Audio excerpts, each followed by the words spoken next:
कार्यक्रम के पुण्यार्चक हैं Siddhant Jain Civil Line Delhi, Sunita Sachin Jain Civil Line Delhi, Manju Vinod Jain Gurgaon, Savita Sagar Jain Rishabh Vihar, Poonam Sunil Jain tyre वाले नोएडा। नमा समय साराय स्वानुभूत्या चकाशते चिस्वभावाय भावाय सर्वभावांतरच्छिदे।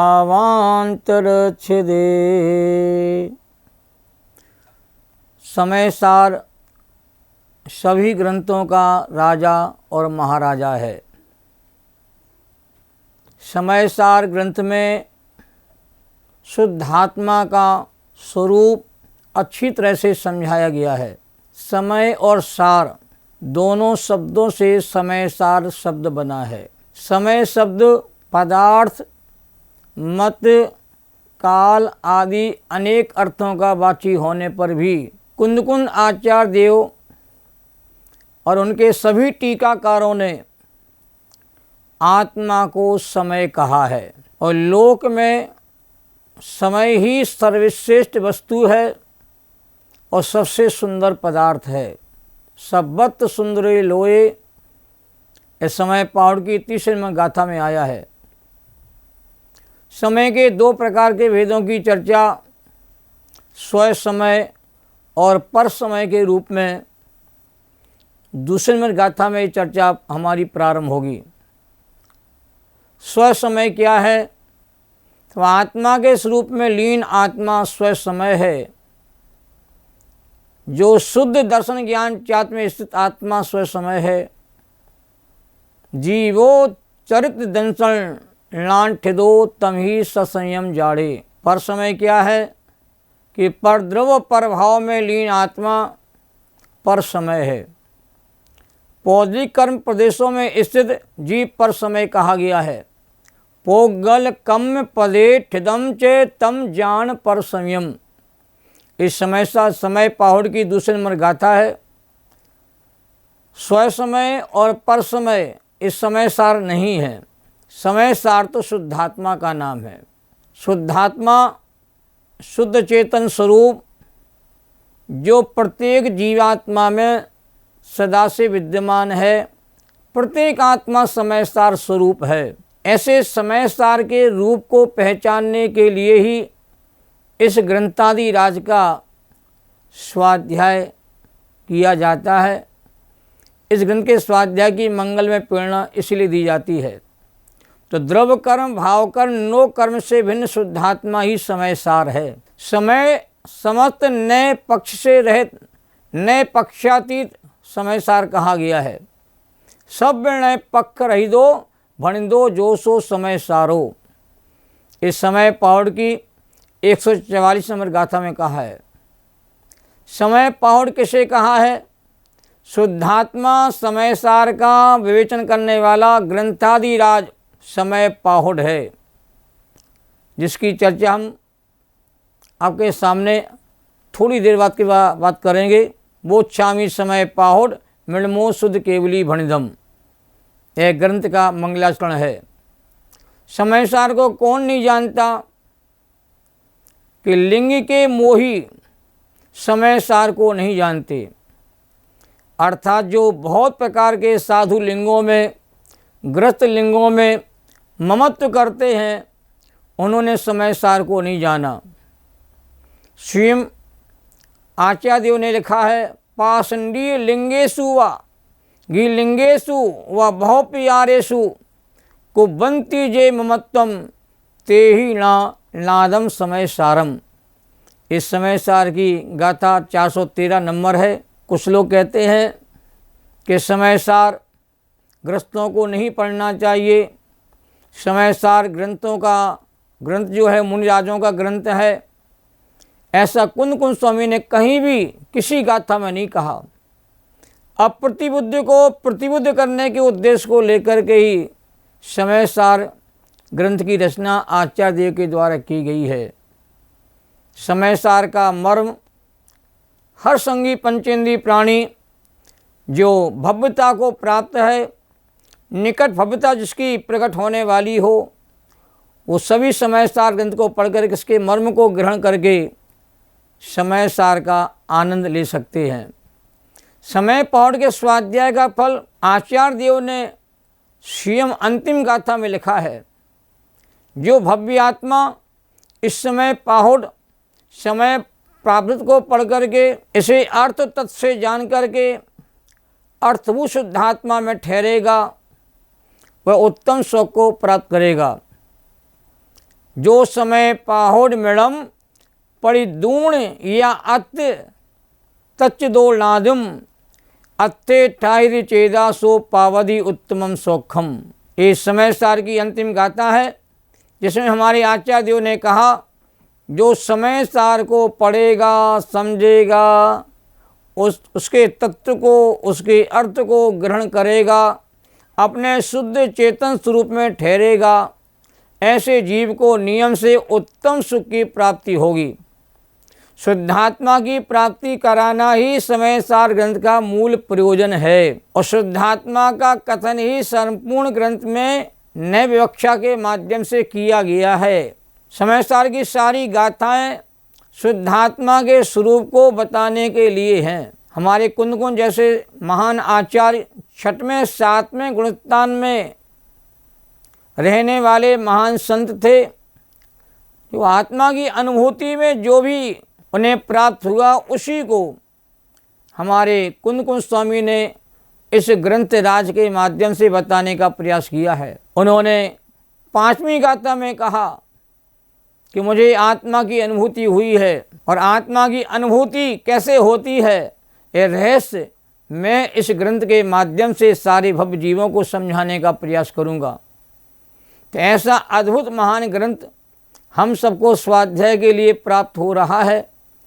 हम सब लोग इस समय सार ग्रंथ का बहुत गहराई के साथ और सरलता के साथ अध्ययन करने का प्रयास करेंगे। यह ग्रंथ कोई कठिन ग्रंथ नहीं है। एक बार यदि हम लोगों ने इस ग्रंथ को मनोयोग के साथ पढ़ना प्रारंभ किया तो समय सार का मर्म हमें अवश्य मिलेगा।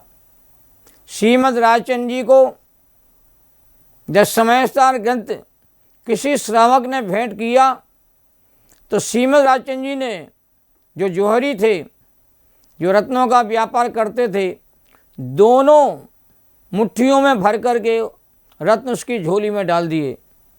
उन्हें समय सार का इतना महान बहुमान था कि समय सार की जो महान अनुभूति हम इस ग्रंथ के माध्यम से होगी, उसकी कीमत जड़ रत्नों की कुछ भी नहीं है। इस ग्रंथराज की कीमत रत्नों से बढ़ कर के है। तो जिसे समय सार मिल जाता है, समय सार का प्रेमी हो जाता है, समय सार का रसिया हो जाता है और समय सार के मर्म को ग्रहण करने के दिन रात प्रयास करता रहता है। तो ऐसे हम सबको समय सार का कहते मर्म प्राप्त करने का प्रयास करना चाहिए। मंगलाचरण हर ग्रंथ में होता है, बिना मंगलाचरण के किसी ग्रंथ की शुरुआत नहीं होती है। जब चरण आचरण की ओर मुड़ जाते हैं तो जीवन मंगलाचरणमय हो जाता है। मंगलाचरण हमारे सामने दो हैं। एक आत्मख्याति टीका लिखने वाले अमरचंद स्वामी के द्वारा मंगलाचरण किया गया, जिसका भी हम लोगों ने मंगलाचरण किया कि नमा समय साराय स्वानुभूत्या चकाशते चिस्वभावाय भावाय सर्वभावांतर छिदे। ये हमारे टीकाकार अमरचंद देव का ये महान मंगलाचरण है। उस मंगलाचरण में इष्ट देवता का नाम नहीं लिया है, शुद्धात्मा को ही कहते नमस्कार किया है। नमा समय साराय, मैं समय सार को नमस्कार करता हूँ, शुद्धात्मा को नमस्कार करता हूँ। जो शुद्धात्मा द्रव्य कर्म भाव का नो कर्म से रहित है, ऐसे शुद्ध चेतन स्वरूप भगवान आत्मा को मैं नमस्कार करता हूँ। यह जो नमस्कार, इसका अर्थ क्या होगा कि नमा समय साराय, मैं समय सार को नमस्कार करता हूँ। समय माने आत्मा, आत्मा का सार माने शुद्धात्मा और शुद्धात्मा माने जो द्रव्य कर्म भाव का नो कर्म से शून्य है। जिस आत्मा में कर्म कालिमा कहते हैं प्रवेश को प्राप्त नहीं हुई है। जो मेरा आत्मा शुद्ध स्वभावी है, शुद्ध स्वरूपी है, त्रिकाली है, एक रूप रहता है, अखंड रहता है, अभेद रहता है, ऐसे समय सार को नमस्कार किया गया है। और ऐसा समय सार स्वानुभूत्या चकासते, स्वानुभूति के द्वारा वह शुद्धात्मा प्रकाशित होता है। अपने ज्ञान के द्वारा ही अपना ज्ञायक आत्मा जानने में, पहचानने में आता है। स्वयं को स्वयं की अनुभूति होती है, उसे स्वानुभूति कहा जाता है। और स्वानुभूति का महामंत्र ही समय सार कहा गया है। नमः समय साराय। और ऐसा समय सार चित्त स्वभावाय, भावाय, वह चेतन स्वभावी है, वह ज्ञान स्वभावी है, चेतन लक्षण का धारी है। और ऐसा समय सार भावाय, उसकी सत्ता है, उसकी सत्ता अनादि से है, अनंत काल तक रहती है। और ऐसा जो समय सार स्वानुभूति के द्वारा प्रकाशित होता है, जो ज्ञान स्वभावी है, चेतन स्वभावी है, जिसकी सत्ता सदा विद्यमान रहती है, ऐसा समय सार सर्वभावांतर छिदे, सभी भावों को, सभी पदार्थों को देखता है और जानता है। जानने देखने का स्वभाव वाला है, वो सर्वदर्शी है, वह सर्वज्ञ है। सर्वज्ञत्व की शक्ति जिसके भीतर विद्यमान है, वही समय सार कहा गया है। तो लोकालोक के सारे पदार्थों को जो एक साथ जानने देखने में समर्थ है, ऐसे ज्ञान दर्शन की चेतना शक्ति जिसके भीतर भरी पड़ी हुई है और जो चित्त स्वभाव के द्वारा पहचानने में आता है, जो स्वानुभूति के द्वारा प्रकाशित होता है, उसे ही समय सार कहा गया है। और ऐसा समय सार नमस्कार करने योग्य है। समय सार को सदा नमन करो। नमन दो प्रकार का होता है, एक द्रव नमन और एक भाव नमन। समय सार का जब स्वरूप शब्दों के माध्यम से, वचनों के माध्यम से कहा जाता है तो वह द्रव नमस्कार होता है। और समय सार की जब अनुभूति होती है तो भाव नमस्कार कहलाता है। तो द्रव नमस्कार, भाव नमस्कार पूर्वक हमें समय सार को नमन और वंदन करना चाहिए।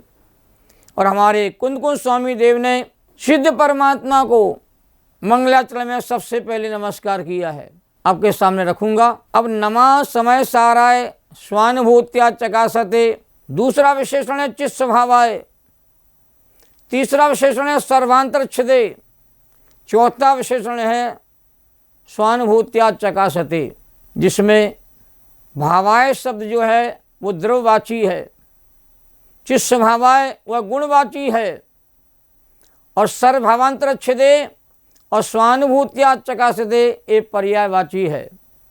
तो द्रव्य गुण पर्याय का ज्ञान कराया यहाँ पर। द्रव्य गुण पर्याय के ज्ञान के माध्यम से मोह का क्षय होता है और हमें अपने आत्मा की पहचान होती है। जो अरहंतों को द्रव्य गुण पर्याय से जानता है वह अपनी आत्मा को जानता है, और जो अपनी आत्मा को जानता है उसका नियम से मोह का क्षय हो जाता है। तो भावाय माने द्रव्य, मैं सत्ता रूप वस्तु हूँ, मेरी सत्ता चेतन के रूप में है, और मेरा चेतनत्व जो मेरा स्वरूप है, स्वभाव है, वह सारे पदार्थों को देख रहा है, जानने की शक्ति रखता है, और स्वानुभूति के द्वारा वह प्रकाशित होता है। ऐसे समय सार को नमस्कार मंगलाचरण के माध्यम से यहाँ पर किया गया। हम सब लोग अपने शुद्ध चेतन आत्मा को सदा स्मरण करें, उसका ज्ञान करें, उसका ध्यान करें, उसकी अनुभूति करें, तो एक दिन हम सबको समय सार की अनुभूति नियम से हो जाएगी। यदि इस भाव में स्वानुभूति नहीं भी होती है, स्वानुभूति के संस्कार हमारे भीतर जागृत हो जाएंगे, और दो चार भाव के भीतर हम सब लोग स्वानुभूति का आनंद लिए बिना रहेंगे नहीं। इसलिए अपने शुद्ध चेतन स्वरूप का बार बार हमें ज्ञान और उसका ध्यान करने का अभ्यास निरंतर करते रहें। सभी को सादर जय जिनेन्द्र, शुद्धात्म वंदन, चिदानंद वंदन। इस कार्यक्रम के पुण्यार्जक थे आराधना संचय ग्रीन पार्क, सुशील विनोद जैन योजना विहार, कमल पलवन, पूंजा महाजनी चांदनी चौक दिल्ली, गुप्तदान विश्वास नगर दिल्ली, गुप्तदान सिविल लाइन दिल्ली।